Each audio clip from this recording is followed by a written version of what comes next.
Well said. The patriarch, huh? That is the father of a nation, a progenitor. Thank you for that title. I hope that I'll grow into it one day. So, friends, good evening. I'm happy to welcome you here. Glad to see you again. And we're continuing our discussion, our leadership school today. And the topic is the importance of time. Yesterday, I talked about where can we find time? Where can we get the time if we have none? Today I'm going to continue in the same line of where do we get time? How do we find time? And yesterday I think I gave you 3 points, and today will be the second part. Maybe I'll give you as many, or I'll try to give you some more points today. So today, where do we find time? One of the things that takes up the most time in our lives, especially when it comes to women and our wives, is the kitchen. Because it seems everyone needs to eat, everyone needs food.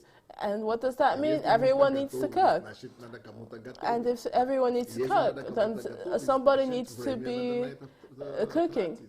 And if someone needs to be cooking, they need to find the time to cook. And if you need time to cook, then you can't be using the time you take to cook to do something else. So let me tell you about how we started solving that problem. So as for me, from the moment that I got married, I knew that I wouldn't want my wife to be confined to the kitchen all day, to cook first to breakfast, then lunch, then to stand around and cook dinner, and do that 24 hours a day, 7 days a week. Seems like an endless cycle, and that's not what I wanted for her. It felt wrong to impose that onto my beloved. But it took me 3 years, a minimum of 3 years, to convince my wife that she didn't have to cook for me 24/7. At least 3 times a day. I had to take 3 years to convince her of that. But I found a secret, and maybe I can convince you and show you the secrets of doing that as well. So when my wife was still a student, we got married in university. My wife got the idea in her head to cook ahead. So she made basic dishes, and then later she could quickly whip something up to adorn it with. But she started to cook ahead for a week, for example. And in that way, she began to free herself of spending too much time in the kitchen, spending a lot of time in the kitchen, a few hours every day.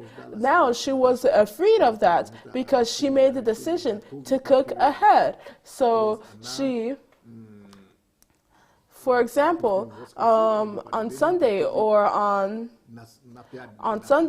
Monday, she would cook for 6 days ahead. She would just cook basic things. And she still does this. Sometimes she makes things and put it somewhere so it cools. And then often she'll put some stuff in the freezer. She'll preserve it in the freezer so it's frozen and can't be eaten. And then when she needs it, she just brings it out and lets it thaw. Because she's busy and she didn't just want to spend her whole day standing in the kitchen. She had to study. She needed to write papers. She needed to take tests. And that's one of the ways to free yourself, especially when it comes to our women and our mothers who have the obligation to feed their family and to feed their husbands and to feed their sons and to feed everyone at home. Of course, my wife didn't stop with that. She didn't limit herself. She also went and found people who, that's their job. And their job is that they cook at home, and then they bring it to us. They bring us some things, and it's enough to keep us full for the week. Well, they would come 2 times a week. So they'd come to our home, and either they'd cook it from home and bring it here, or they would come and cook some food that would, if they came 2 times a week, it would be enough for our family. So my wife has some wise life hacks in order to spend her time on productive things instead of the hustle bustle, mundane things of life. And so that's just one of the points that I have for you today. So with that story, I wanted to give you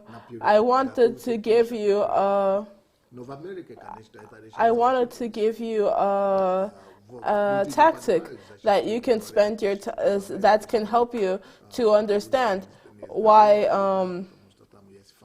some people are able to save time instead of spending all their time cooking. Of course, the Americans solved this problem a long time ago. A lot of people don't understand the American mentality, and they definitely think that the U.S.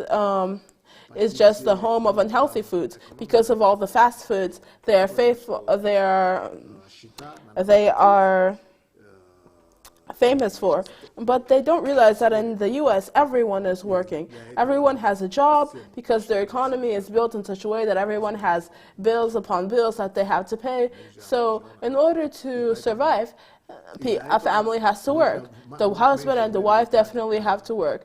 For that reason, there's less time to be spent on spending food at home, at preparing and cooking food at home, because some women can spend a good amount of time, 6 hours a day, for example, cooking, or 8 hours a day. Like it's a 9-to-5 job.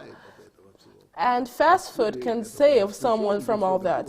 Fast food means that you come, everything's ready, you just say what you need, you take the food and you eat the food. That's the secret and the advantage of fast food. Even now you have McDrive, you have K-Drive maybe, you can just drive through, and you don't even have to get out of your car, and you can get what you need. Because people are looking for ways to preserve their time.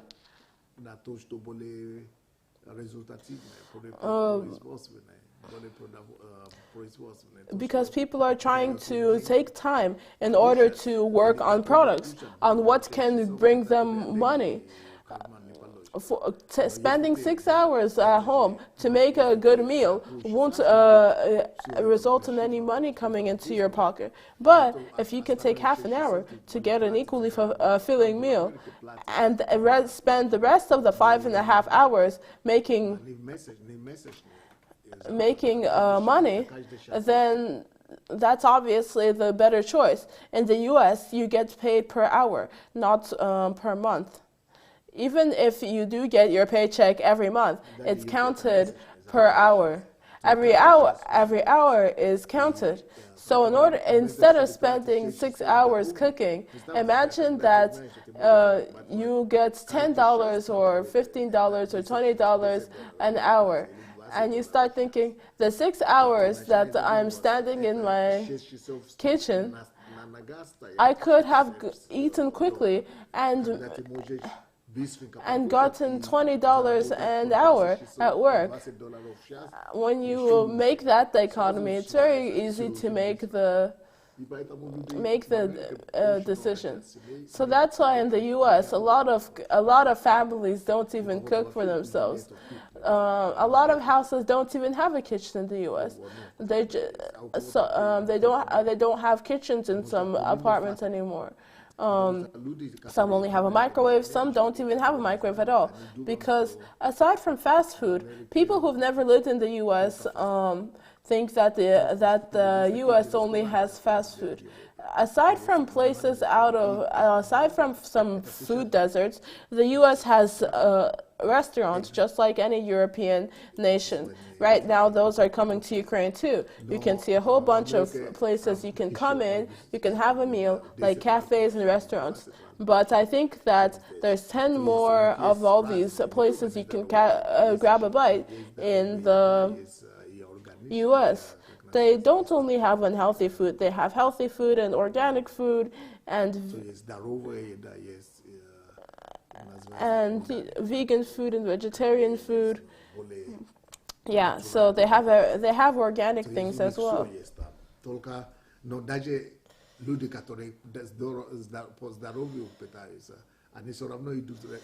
But even people who have a healthy lifestyle, they just know how to count their money, but they still attend restaurants. So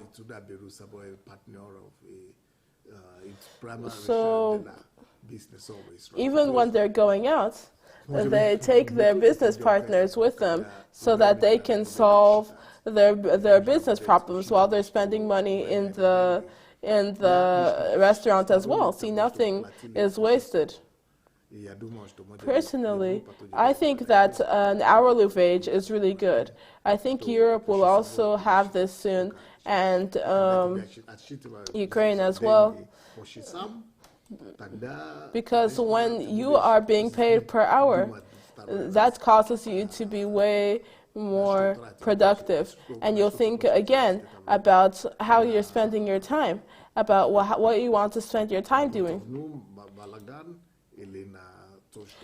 Whether you want to spend that time chatting and doing nothing at all, or truly working and doing what you have to do.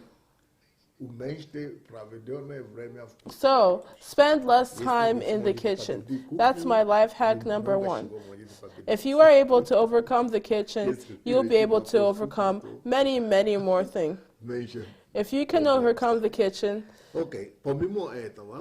then you'll have less problems in general.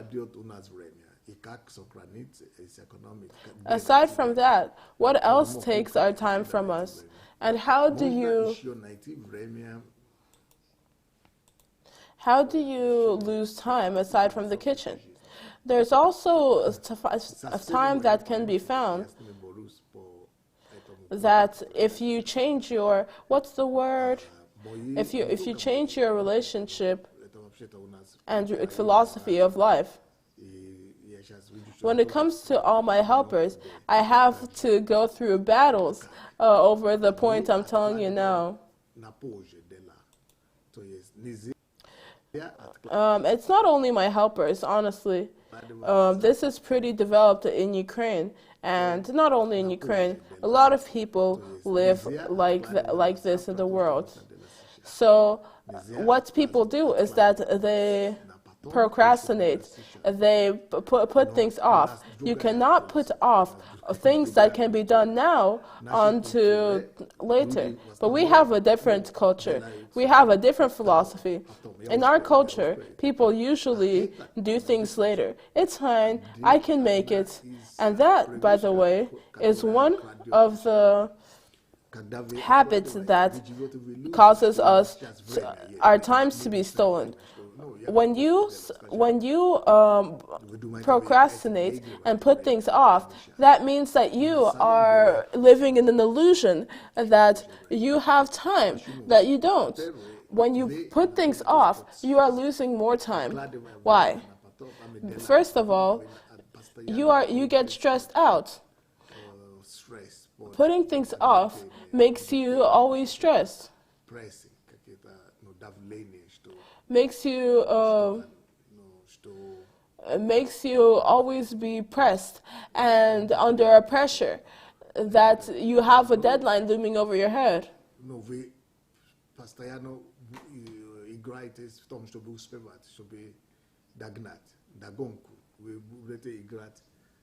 And you're also always hurrying to catch up.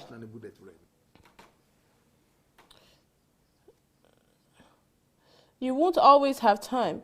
As one day you'll run out of time, because you have to keep running and running and running after time. So you're constantly losing time. You're constantly short on time. So if you accept a new philosophy of doing things immediately without putting things off, you'll find that the miracle is happening in your life. What is the miracle? As soon as you do something immediately, you've got a lot of time left over. Because you did it immediately, you find out that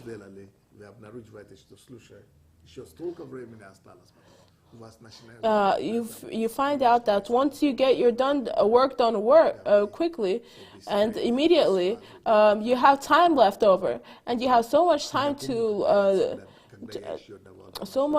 to spend on yourself. I remember when I still gave homework to those in my mentorship groups and home groups.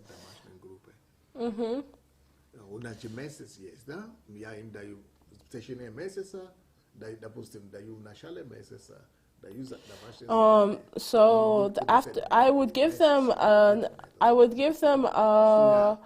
assignment, and they would have a month to do their assignments. So what has my experience shown?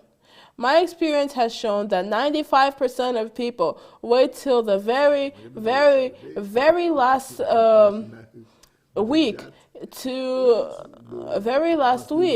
start doing their assignments. I tried so hard to teach them that you should be doing your work in the first 3 days.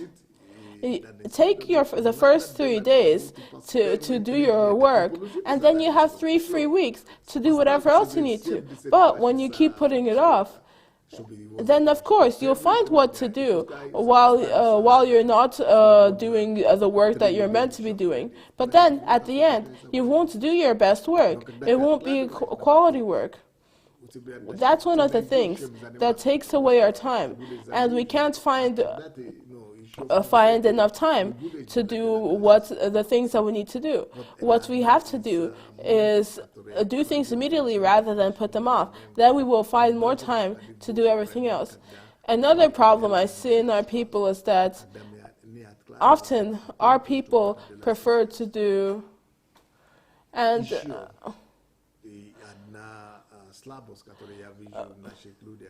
I also noticed that our people like to do the easy task first and then put the hard labor off for later. But you can do that, but my advice is to do the hard task first, because you have more enthusiasm, more energy, and more focus when you start doing something. That's why maybe you should start by doing the hard things. It might be good to get the easy tasks out of the way and then quickly get your hands on the hard things. But honestly, that's what I teach people to do, and that's my principle. You do the work that's hardest first, because once you've done that and you're tired, then there's only easy tasks left. But when you leave the hardest for last, every person is tired at the end of hard work.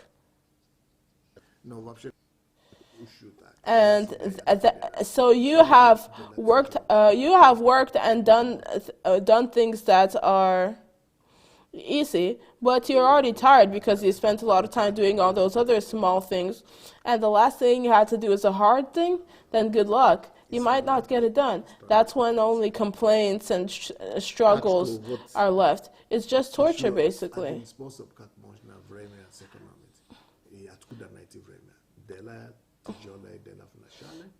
So here's a way that you can save more time. Do the hard work first and the easy task later. Do things immediately and don't put them off for put them off for tomorrow. That's a way that you can find more time to do the things that are important to you. there's also a habit people have that needs to be changed.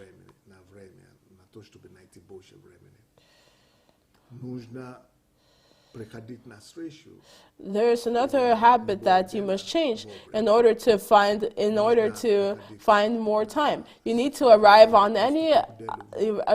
to any meeting or any event on time. Anything you've agreed to do, start doing it on time. Whether it's a meeting, whether it's just an informal lunch, make sure that you come on time, because when you come later than you're supposed to, that causes more time to be lost because of the unexpected factor. So that's a huge loss of time. And you could have spent that lost time doing something else. I know that we have a culture of being fashionably late, up to 15 minutes. It's fine if a person is 15 minutes late, that's quite okay. But in the West, a lot of countries aren't fine with you being late for 3 minutes. If you're late for 3 minutes, then a person can already be planning to leave, because that shows disrespect. Why do people leave after 3 minutes of waiting? Because they value their time, they cherish their time, and they understand that if something isn't done on time, and the meeting and the agreement is not being upheld, then there's no time. Then your whole schedule is thrown out of whack. Plans are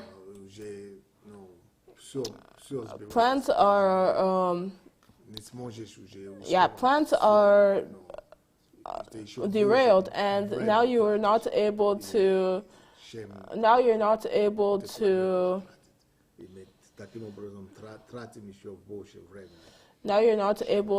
do all the things that you had planned for the day, because you spent more time because of your schedule being thrown out of whack.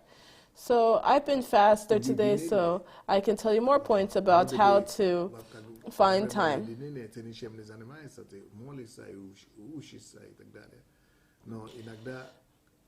So solitude. During solitude, it seems that you do nothing but pray and fast. But you know that solitude gives us more time, because we don't only pray during solitude, we are all alone, and that gives us the opportunity to be more focused, to be more sober-headed, and that lets us see ahead. That lets us calm down. Solitude can help you preserve your time, because when you are in solitude, you can take your time and plan things out for yourself and reflect on your day. Solitude is one of the ways that you can save some time and find some more time for yourself. But another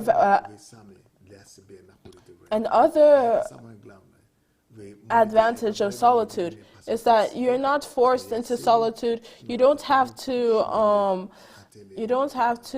rush into solitude. Solitude is something that you decide to do, and it's for yourself and God. So it's not a time when you're going to work or people are searching for you. You have to please this person and this person. You have so many agreements that you have to uphold. It's time that you're spending on yourself, and it's a time where you can give yourself a life. It's a time where you can form yourself and form your future, when you can create your values and find time for yourself in the end, and find time to do everything that you have always planned to do, or that has been in your calling. Another place where you can find time is if you if you find out that you, or if you understand what time your biological clock allows you to be most active, that means that over the course of the day, when you woke up and before you go to sleep, there are some days when you are most energetic. Some people are morning people. They love to wake up 5 o'clock, and that's when they're most energetic. They're focused. Their brain is working. Their brain is focused, and everything is working well for them.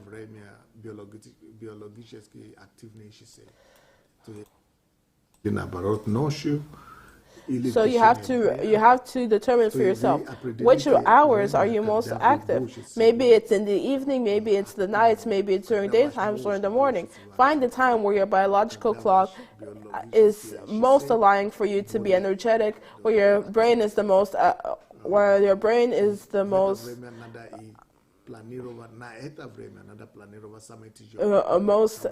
most active. And that's when you have to plan to do the hardest task during those times.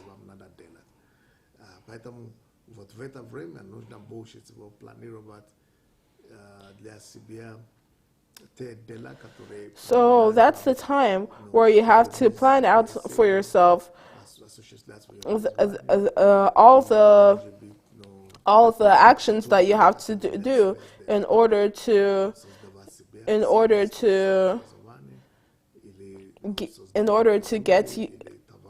get closer to your goal. All the things that must be done: creating products, creating the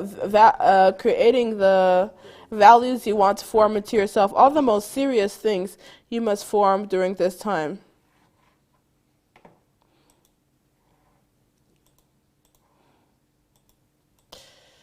So what else can I tell you about?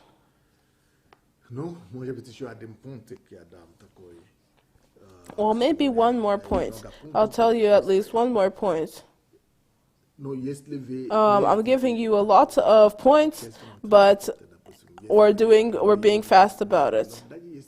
If you, for example, are driving, or if you are using public transport, then you can also find the time to steal a bit of time to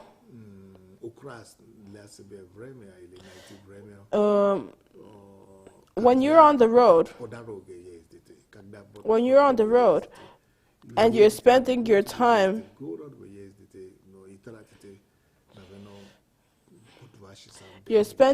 on the road and you're on public transport. That's the best. When you're on public transport, you can take some book and read it, or you can take an audio book, or you can download something, because your phone is basically a TV at this point. There are so many devices that make it comfortable. You can always be doing something. You can always be learning when you are on the road. In another time,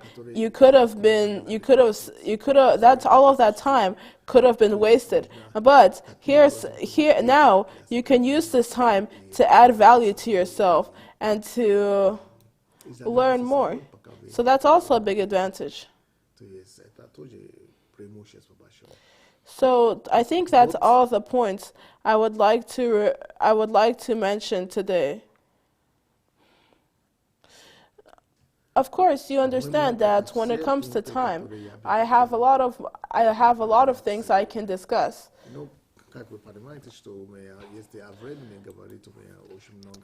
Tomorrow, let the pastors clarify to you what's going to happen. Maybe I'll answer questions tomorrow, or because it's the last day, or maybe I'll talk on a new topic. So let me know what you want. Write a comment. But make sure I know tomorrow morning. I'll be able to answer questions if there are questions. If there aren't, then I'll keep on lecturing you guys. Well, pastors, that's the end of it. That's all I got. So thank you very much for everything. Pastor Galina, be blessed. Yes, Pastor, thank you very much. Thank you very much. You really are a patriarch, Pastor. You don't need to be meek about it, because you know, you still have to capture the African continent, for